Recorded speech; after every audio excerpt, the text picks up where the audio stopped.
All right, let's dive in. We're going deep into decontamination work today, getting you ready for those job interviews. And we've got some help, right? A whole bunch of resources from RoleCatcher. Yep.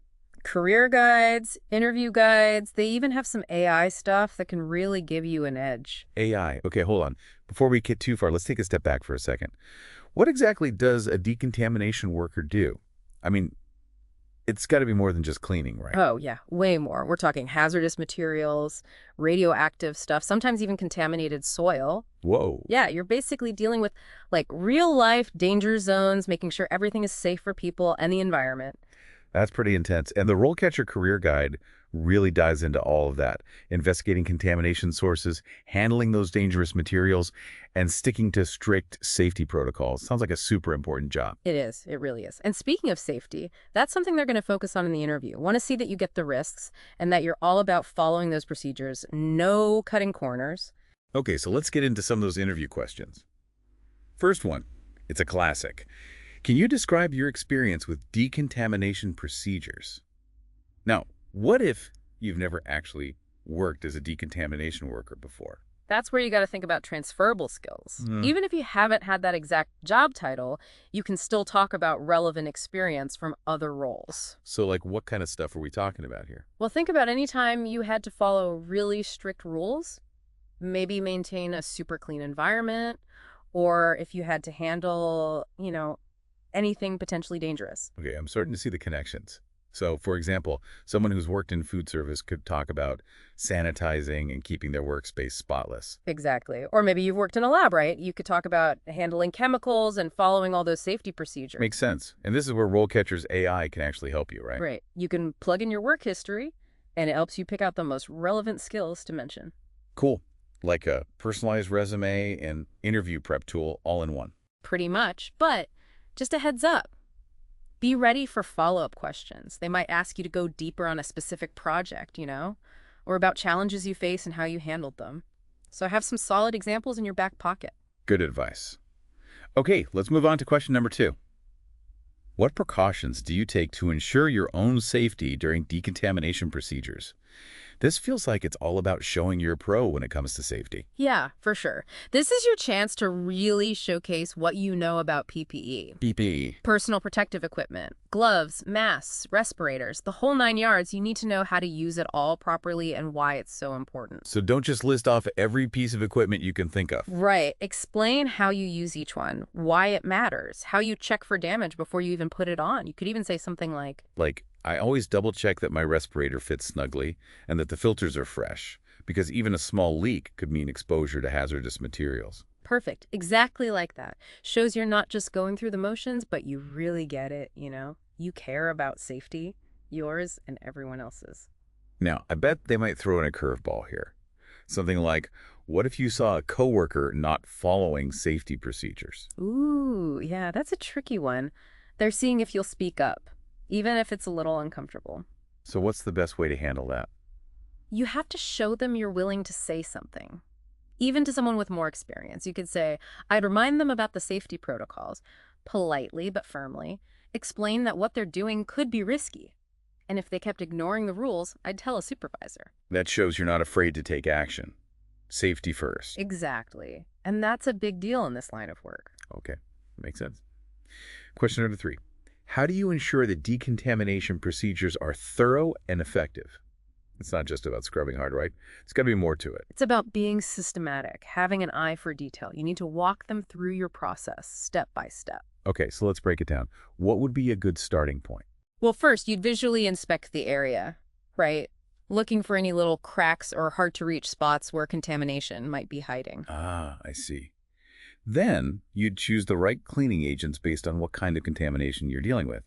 Something like, I would begin with a visual inspection, making sure to check those tricky spots. Then I'd pick the appropriate cleaning agents and equipment for that specific type of contamination. Yeah, that's great. And don't forget quality control. Explain how you'd make sure the decontamination actually worked. Maybe by taking samples or using some kind of monitoring equipment. Right. After I finish the decontamination, I'd use a Geiger counter to check for any leftover radiation. And of course, I'd document the whole process. Nice. That kind of detail shows you're thorough and organized. that you care about doing things right. And I think this is another spot where RoleCatcher's AI could be helpful. Right. Totally. You can plug in the specific job details and it'll flag any important quality control stuff. That way you can work it into your answer. Smart. Okay, we've covered a lot already, but we're just getting started. Let's take a quick break and come back for more questions and tips in part 2. Back for more Decontamination Worker interview prep. Ready to dive into some tougher questions? Absolutely, bring them on. Okay, how about this one? Have you ever encountered a situation where a decontamination procedure failed? Uh-oh. Sounds like a trap, right? Kinda, yeah. It's not, though. It's a chance to show you can learn from your mistakes. Makes sense. Even if you haven't had a decontamination fail personally, you can still answer well. You could talk about, like, a what-if situation, or use your knowledge of the industry. So, for example, You could say, I've never had a procedure completely fail, but I know it can happen. and if it did happen, I'd immediately follow our protocols for reporting and investigating. Exactly. And then you can go into more detail. Like, I'd work with my team to figure out what went wrong. Was it human error, equipment malfunction, or was there something wrong with the procedure itself? Oh, I like that. Showing you take a systematic approach to figure it out. Right. And don't forget to mention fixing the problem. You could say, we'd then make changes to prevent it from happening again. Maybe more training, better equipment, or even updating the procedure itself. Showing that you're proactive, Yeah. that you're all about continuous improvement. Yeah. Now, they might ask you for specifics, like how exactly would you investigate a decontamination failure? Or who would you tell about it? So it's good to have those details ready. For sure. Mention things like root cause analysis, thorough documentation, keeping the right people in the loop, like supervisors and safety officers. Okay, I'm taking notes. All right, next question. How do you ensure that equipment used in decontamination procedures is properly maintained and calibrated? This one seems like it's all about being detail-oriented. And recognizing that good maintenance equals safety. True. Here's where you talk about following the manufacturer's instructions, industry standards, and your company's own rules. You could mention regular inspections, keeping everything clean, and calibrating when needed. And using logs or checklists to track everything. A strong answer might be, I'd start by making sure I understand the manufacturer's guidelines for each piece of equipment. Then, I'd set up a regular inspection schedule. Visual checks, functional tests, calibration, all that good stuff. and then add in something about record keeping.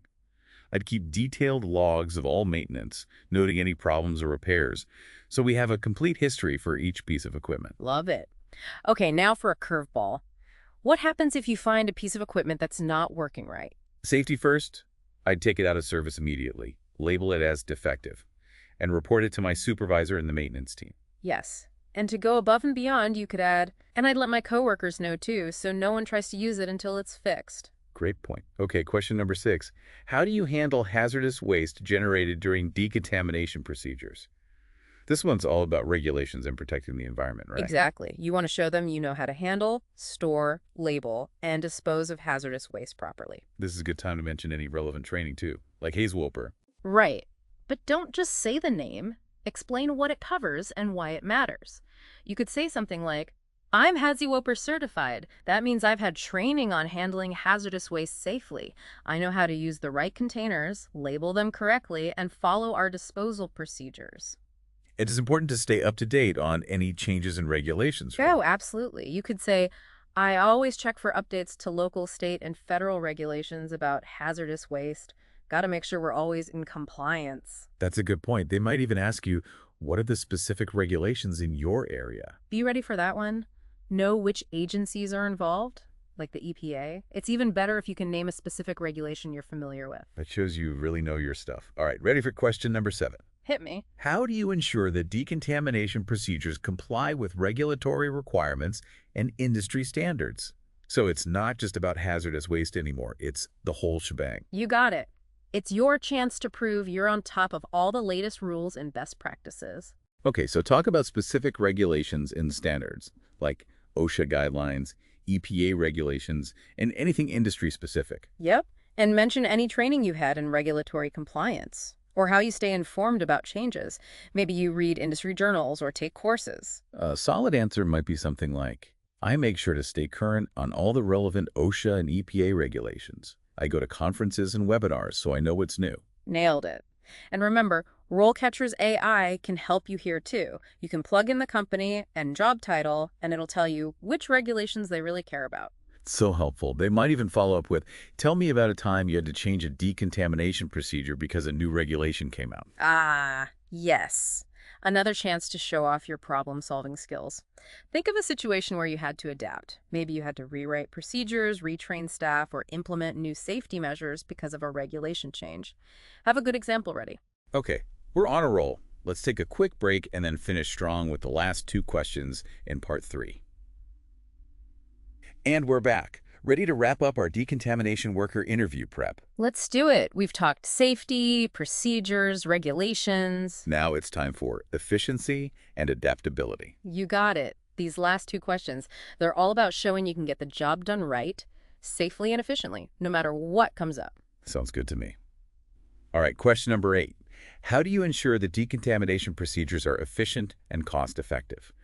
Now, I know safety is always the top priority, Of course. but is it even possible to be efficient and safe at the same time? Absolutely. Think about it. If you're wasting time and resources, you're more likely to cut corners, right? Right. And that's when safety gets compromised. True. So this question is all about finding that balance, being thorough, but also smart about time, materials, and budget.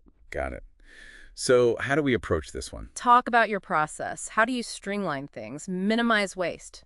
Choose the right cleaning agents to get the best results without breaking the bank. Okay, so I could say something like, Like, I always try to use the least amount of cleaning agents possible. Really assess the contamination level and pick the product that's going to be the most effective. That saves money and it's better for the environment. right, makes sense. What about resource management? That's key. Mention how you estimate the time and materials you'll need for a project, so you're not overspending or causing delays. Okay, so I could add something like, I carefully plan out each decontamination project. Consider the size of the area, the type of contamination, and what resources we have available. That helps me come up with a realistic timeline and budget. Less waste, more efficiency. Perfect. And don't forget, RoleCatcher's AI can help you customize this answer even more.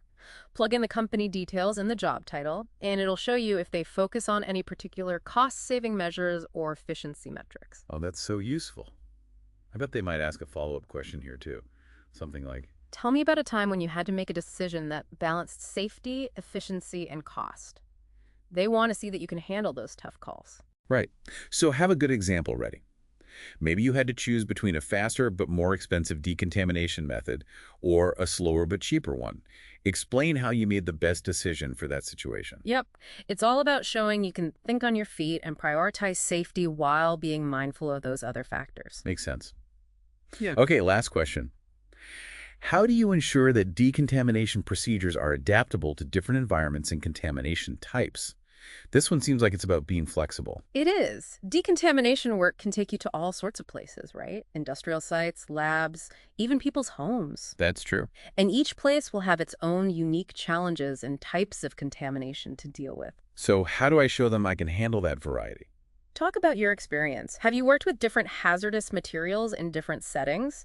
Explain how you figure out what kind of contamination you're dealing with and choose the right method for that situation. So I could say, You could say, I've worked on decontamination projects in all kinds of places, from chemical spills in factories to mold removal in houses. I get that each situation needs a different approach, and I'm comfortable adapting my methods to fit the hazards in the environment. I like it. What about staying up to date on new techniques and technologies? That seems important. Absolutely. Mention how you keep learning. Maybe you go to conferences, take courses, or read industry publications. Okay, so I could add something like, I'm always looking for new information about decontamination. I just finished a course on the latest biohazard cleanup methods, and I'm always excited to learn about new technologies and best practices. Great. That shows you're passionate about what you do and always want to improve your skills. Well, I feel like we covered a ton of ground today, from what a decontamination worker does to tackling those tricky interview questions. Any final thoughts for our listeners before we wrap up? Yes, definitely. Remember, practice makes perfect. RoleCatcher is a fantastic resource with all those questions and the AI feedback. Don't just read them, practice saying your answers out loud. And try their video practice feature to really polish your delivery. Great advice. And tailor your answers to each job you apply for. Do your research on the company, figure out what they care about, and highlight the skills and experience that match their needs. And most importantly, be confident.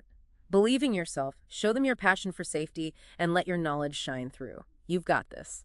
I love it. Thanks for joining us for this deep dive into decontamination worker interview prep, and good luck with your job search.